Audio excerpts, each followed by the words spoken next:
মাত্র 2000 down payment, মাত্র 2000 down payment पे जाबेन किया पेगास 2020 मॉडल। माशाल्लाह। पहले मैं बांग्ला बता रहा, फिर मैं उर्दू में तर्जमा करूँगा। तो जो भाई को 2000 रियाल डाउन पेमेंट का गाड़ी चाहिए था, ये वीडियो पूरा देखना, क्योंकि आखिर में मैं उर्दू में बता दूंगा। तो भाईजान बोलছিলাম किया पेगास 2020 मॉडल মাত্র 2000 ডাউন পেমেন্টে পেয়ে যাচ্ছেন। আপনারা জানেন 2000 ডাউন পেমেন্টের গাড়ি কিন্তু রেগুলার অ্যাভেলেবেল থাকে না।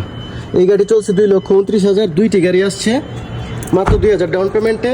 আরেকটি গাড়ি আসছে নিশান সানি 2020 মডেল, এটিও 2000 ডাউন পেমেন্ট, মাসিক কিস্তি আসবে 1650 রিয়াল। যেটি দেখাচ্ছিলাম কিয়া পেগাস, এটিও 2000 রিয়াল ডাউন পেমেন্ট, মাসিক কিস্তি আসবে 1650 রিয়াল। এটি 36 মাসের প্ল্যান, আপনারা চাইলে 2 বছর বা 1 বছরের প্ল্যানে নিতে পারেন। তো भाई मैं बोल रहा था किया पेगास 2020 मॉडल, ये 2000 रियाल डाउन पेमेंट में ले सकते, सिर्फ 2000 रियाल। 2000 रियाल एडवांस है इसका, और महीने किस्त आएगा 1650 रियाल। इसके साथ साथ एक और गाड़ी आया है निशान सानी 2020 मॉडल, ये भी 2000 रियाल डाउन पेमेंट के साथ महीने किस्त आएगा 1650 रियाल। और ज़्यादा जानकारी के लिए मेरे नंबर पे कॉन्टैक्ट कर सकते हैं, मेरा नंबर वीडियो का स्क्रीन पे मेंशन रहेगा।